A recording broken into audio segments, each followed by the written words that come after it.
안녕하세요. 뻔뻔한 북덕방입니다. 지난주 이 법안 하나 때문에 거의 5만 가구가 눈가기를 쫑긋 세우고 집중을 할 수밖에 없었습니다. 바로 실거주 의무 폐지 법안이었죠. 그러나 결과는 분양권, 입주권 거래를 하려는 사람들에게는 청천벽력 같은 실망스러운 결과였습니다. 바로 실거주 의무 3년 유예가 떴기 때문이죠. 언뜻 듣기에 마치 실거주 의무가 폐지가 된 것처럼 들리나 그렇지 않다는 얘기죠. 3년간 유예를 시켜준다는 겁니다. 대표적인 법 적용을 받게 되는 둔촌주공, 올림픽 파크포레온이 직접적인 영향을 받게 되는데, 이게 골 때리는 게 유예로 처리가 될 가능성. 이것도 다음 주 29일에 본회의에서 땅땅땅 의사봉을 두드려야 통과가 되는 건데, 일단 입주하는 분들 중에 이 잔금을 치를 수 없는 사람들은 딱 한 번 정도 전세를 놓을 수는 있겠습니다. 3년 정도의 시간을 번 건데, 그러나 전세 들어온 사람이 계약갱신 요구하게 되면 충돌이 불가피하게 된다는 거예요. 세입자는 살아야겠다, 입주자는 실거주 의무 지켜야 하기 때문에 나가라, 옥신각신 혼란이 엄청나게 가중이 될 것으로 보이고요. 게다가 실거주 의무 폐지가 아니라 유예가 됐기 때문에 일단 분양권, 입주권으로 거래를 통해서 단기 차익 노리고 빠져나가려는 사람들, 일단 발목이 붙잡힌 거나 마찬가지가 됐습니다. 3년 유예로 처리가 됐기 때문에 기본 거래가 거의 불가능하게 됐죠. 집을 팔기 위해선 실거주 의무 기간 채워야 하는 이 3년이라는 시간을 버는 건 전세 자금으로 잔금 치르려는 이 발등에 불이 떨어진 사람들에게만 가능한 일이 됐지만, 아예 거래를 통해서 분양권을 팔려는 사람들은 여전히 좀 길이 막혀 있는 상태로 볼 수가 있겠습니다. 일단 이렇게 매매 통로가 막혀 있으니 분양권 거래가 시원하게 나올 수 없는 상황에선 계속해서 둔촌주공 분양권 거래 가격은 떨어질 수밖에 없는 거죠. 앞으로 둔촌주공 분양권 가격 더 변동성이 클 것 같습니다. 지금 18억에서 19억 선에 형성되어 있는 가격은 지금 집값 추세와 맞물려서 자칫 폭락할 수 있는 리스크도 충분히 있고요. 일단 거래가 트이지 않으면 가격은 그냥 아래로 내리꽂힐 수 있는 가능성 굉장히 많습니다. 그리고 전세가 역시도 거의 12,000세대 정도 되는 둔촌주공은 지금 잔금이 해결되지 않은 세대가 4,000세대 정도로 추산이 되는데, 거의 폭풍 전세 물량이 쏟아져 나올 가능성 아주 높습니다. 이렇게 되면 주변 전세가도 하방 압력으로 작용할 가능성도 높고요. 서울에서만 강동 헤리티지자이 1200가구, 올림픽 파크포레온 12,000가구, 역촌 센트럴빌 아스테리움 700가구, 장이자일 레디언트 2,800가구 등등 상당히 많은 가구 수가 영향을 받게 될 텐데, 여기도 자금 상황이 여의치 않는 입주자들은 거의 전세로 돌릴 가능성 높은 거고요. 아마 전세 급매물들이 대거 쏟아져 나올 가능성도 있어서 서울 전세가가 지금 살짝 오르는 추세라 해도 이걸 끄집어 내릴 수 있는 이 여파는 충분히 있을 것으로 보입니다. 일단 갭 투자가 그리 활발하게 뿌리를 내리지 못할 것은 이 반쪽짜리 유예안이기 때문에 이걸 어떻게 완전체로 가져갈 수 있는 부분이 애매하다는 얘기죠. 저라도 망설여집니다. 이거 법안이 어떤 쪽으로 다시 기울어질지 아무도 모르기 때문에. 그래서 지금 둔촌주공 같은 경우는 거래량이 1월에만 딱 3건에 그치는 아주 극심한 거래난에 시달리고 있죠. 그리고 이번에 유예안이 나왔기 때문에 이게 유예안을 통해서 다시 매매 거래가 활성화되지 않겠느냐라는 전망도 있지만, 여전히 집을 파킹해둬야 하는 상황이 올 수 있을 가능성 높다는 얘기죠. 병목 현상도 이런 병목 현상이 없죠. 그냥 완전히 달려야 할 상황에서 멈춰 서 있으니까 이번에 나온 유예안이 당장 잔금 처리를 하지 못하는 사람들에게야 일시적으로 산소호흡기 달아줄 수 있는 여진이 있으나, 앞으로 3년 후에 다시 자금을 끌어모아야 하는데, 이거 지금도 해결되지 못하는 수억의 자금을 어떻게 3년 안에 해결을 할 수 있다는 거지? 무슨 아파트가 도깨비 방망이도 아니고, 그러니 오히려 잠깐 숨을 돌릴 수 있는 여진이 있지만 앞으로 달려가야 할 길이 42.19km, 뛰어야 할 레인이 쭉 눈앞에 펼쳐져 있는데 이건 아찔한 거죠. 그래서 둔촌주공 사태는 여전히 현재 진행형이다. 상당히 뭐 변동성이 큰 부분이 많다라고 말을 할 수가 있습니다.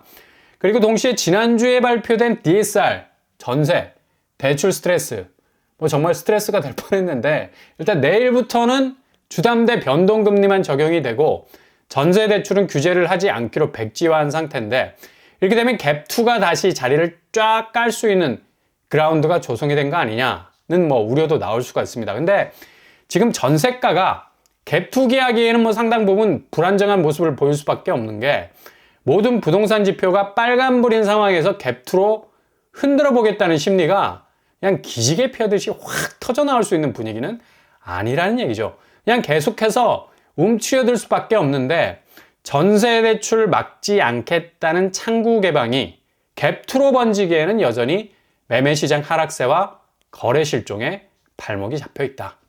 분위기 반전으로 가기에는 좀 어려워 보이고요. 일단 무주택자들 선에서 전세자금 더 확보할 수 있는 안정적으로 갈 수 있는 혜택만 가져가시면 되겠습니다. 절대로 갭투하기 어려울 겁니다. 아무리 자리 깔아줘도 선수들은 뭐 이걸 잘 알고 있어서 지금 매매나 전월세 거래가 얼어붙어 있다는 얘기죠. 앞으로의 휘몰아치는 부동산 시장의 겨울 폭풍이 걱정이 될 수밖에 없는 거죠. 자칫 한 발 잘못 내디뎠다가는 뭐 동상 걸려서 죽을 판인데 뭐 어떻게 당장 움직일 수 있겠습니까? 그러니 앞으로 부동산 거래 실종 현상은 이렇게 뭔가 어설픈 현상이 계속해서 이어질 수밖에 없어서 더욱 쪼그라들 수 있는 가능성이 높아질 수 있다는 얘기죠. 절대로 거래의 봄은 오기 힘들다. 부동산이 심리게임이라는 거 잘 아시잖아요. 마음이 가지 않는데 어떻게 손발이 움직일 수 있겠어요? 한두 푼 뭐 걸려있는 것도 아니고. 그러니 눈앞에서 깔짝깔짝하는 현상들은 굉장히 초단기적인 움직임들이 대부분인 거고 그냥 핵심 알맹이를 들여다봐야 하는데 지금 부동산의 포인트는 상반기를 지나면서 결코 헤어나오지 못할 고리, 깊은 하락세 추세라는 얘기입니다. 아무리 이모저모 우회로를 찾으려 하지만 기본 지구력 자체가 받쳐주질 않는데 어떻게 뛸 수 있겠어요? 캑캑거리면서 목이 막히는 거라. 1번 버블과 같은 장기 하락세, 그것도 어느 시점에서 대폭 꺾이게 되는 변동성을 가질 수밖에 없어서 지금 같은 시기가 제일 조심해야 할 때입니다. 지금 이런 현상을 단편적으로 보여주는 곳이 바로 재건축 단지들. 서울 재건축은 뭐 그냥 황금알을 낳는 거인 줄 알았죠. 근데 이게 그냥 뒤통수를 치고 있는데 서초구의 대장단지 반포주공 1단지 당초 공사비가 2조 6천억 이 금액만 해도 뭐 천문학적이죠. 그냥 눈 돌아가는 액수인데 건설사에서 공사비를 4조 원으로 늘려버렸어. 이 공사비 안 주면 앞으로 재건축 못하겠다. 수지 타산이 너무 안 맞는다는 얘기죠. 늘어난 공사비 1조 4천억을 조합원수로 나눠보면 이건 뭐 그냥 n분의 1로 가야 하는 건데 1인당 부담해야 할 금액이 6억이 넘습니다.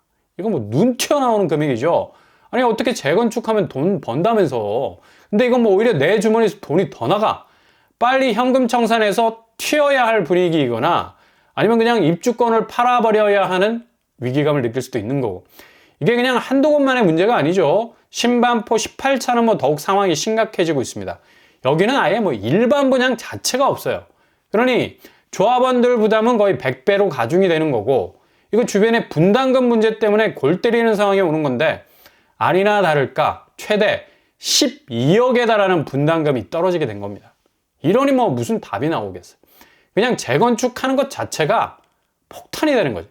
이렇게 강남권에서도 분담금 폭탄 문제가 터지기 시작을 하니까 비강남권 말하면 뭐 상계주공은 1인당 5억 원씩 분담금을 떠안고 가야 하는 건데 아찔할 수밖에 없는 상황이 벌어지고 있다는 얘기죠. 그야말로 공사비 쇼크 현상이 전방위적으로 일어나고 있는 겁니다. 이거 지금 부동산 시장 자체가 엄청난 내홍을 겪고 있는 단면입니다. 경기가 좋아서 집값이 뭐 쭉쭉 올라주면 건설사가 이런 극단적인 공사비 인상 요구하지 않겠죠. 지금 상황에선 건설사도 PF 문제에 물려있기 때문에 자금 회수를 거하게 하지 못하면 돈맥 경화에 빠질 수 있는 리스크 충분히 있고요. 그러니 공격적으로 공사비 인상이라는 깃발 꽂을 수밖에 없는 겁니다.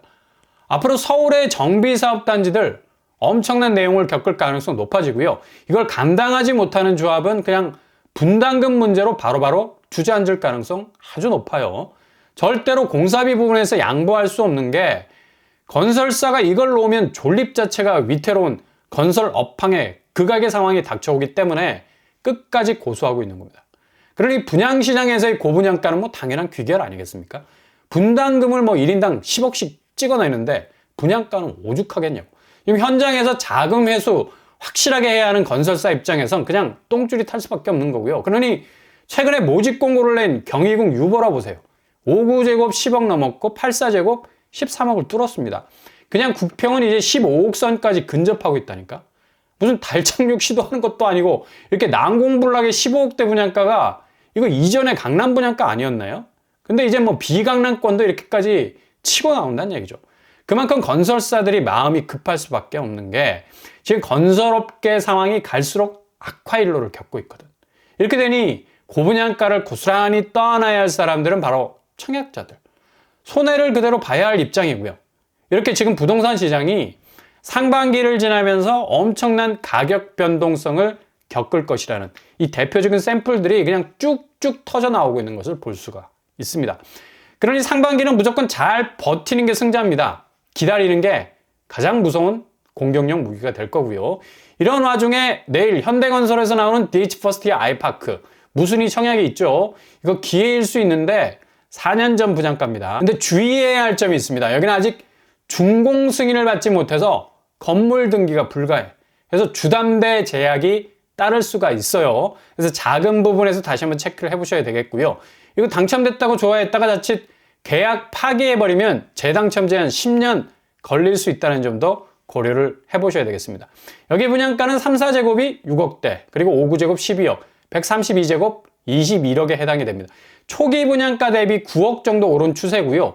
132제곱은 뭐 시세 갭이 20억 가까이 이르게 되는데 아무튼 눈에 확 들어오긴 하지만 보존 등기가 아직 되지 못해서 은행 측에서 주담대를 어떻게 처리를 해줄 건지 이건 뭐 조합 쪽에 문의를 더 자세히 해보셔야 되겠네요. 10년 재당첨 제한 걸릴 수 있다는 것도 염두에 두셔야 되고요.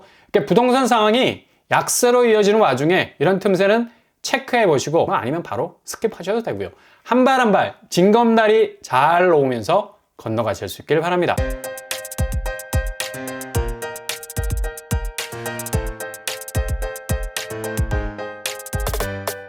오늘 부동산 캐릭터처 5만 명이 눈각이라는 촉을 세우면서 기다렸던 법안 딱 절반입니다. 그냥 조금은 어설퍼서 실익이 그렇게 있다고 말하지는 못할 상황이고요. 가뜩이나 뭐 분양권 거래는 더 위축될 가능성도 있습니다. 아무튼 지금 터지고 있는 부동산 시장에서의 단편적인 스토리들이 전체 상반기 부동산 시장의 집값이 어떻게 전개될 것인가를 여실히 보여주고 있는 그런 대목일 것 같습니다. 오늘도 응원합니다. 여러분의 길이 꽃길만 되실 수 있길 바랍니다.